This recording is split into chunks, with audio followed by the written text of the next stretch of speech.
এই হচ্ছে বেনারসি বানারস।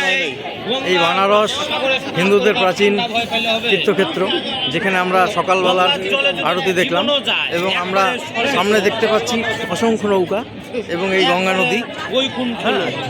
তো এখন সূর্য ওঠেনি, কিন্তু এই প্রভাতের যে আরতিটা সেটা হয়ে গেল। এক অদ্ভুত অপূর্ব দৃশ্য আমরা দেখতে পাচ্ছি পৃথিবীর বিভিন্ন প্রান্ত থেকে। অনেক বিদেশিরা তারা পর্যন্ত এসেছেন ওই নৌকায় যারা বসে আছেন। আমি চেষ্টা করবো একবার দেখানোর।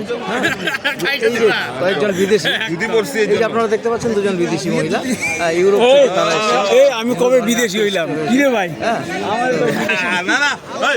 দুজন বিদেশি এসছে এখানে এবং আমাদের টিম, গোটা টিম সম্পূর্ণটা হচ্ছে নৌকা বোট। এবং এই হচ্ছে বানারস, এই হচ্ছে বেনারসের ঘাট, সেই প্রাচীন বেনারস। প্রচুর মানুষ প্রত্যেক দিন এখানে সকাল সন্ধ্যায় আরতি হয়। এক অদ্ভুত দৃশ্য, ধর্মক্ষেত্র। হ্যাঁ, যুগ যুগ ধরে হিন্দু ধর্মের এই মহাতীর্থ বেনারস, যুগ যুগ ধরে এই গঙ্গার বক্ষে এই বেনারস, যে বেনারস আমরা ছোট থেকে শুনে আসছি, আজ সেই বেনারসকে চাক্ষুষ দর্শন করার সৌভাগ্য হচ্ছে। মা গঙ্গার আশীর্বাদ নিয়ে, মা গঙ্গার জলে স্নাত হয়ে নিজেকে পবিত্র করার চেষ্টা করব। এই জীবনের সমস্ত পাপ অন্যায় যেন ধুয়ে যায়, একটা নতুন, একটা সুন্দর মানুষ হিসেবে যেন আমি এই ধর্মক্ষেত্র থেকে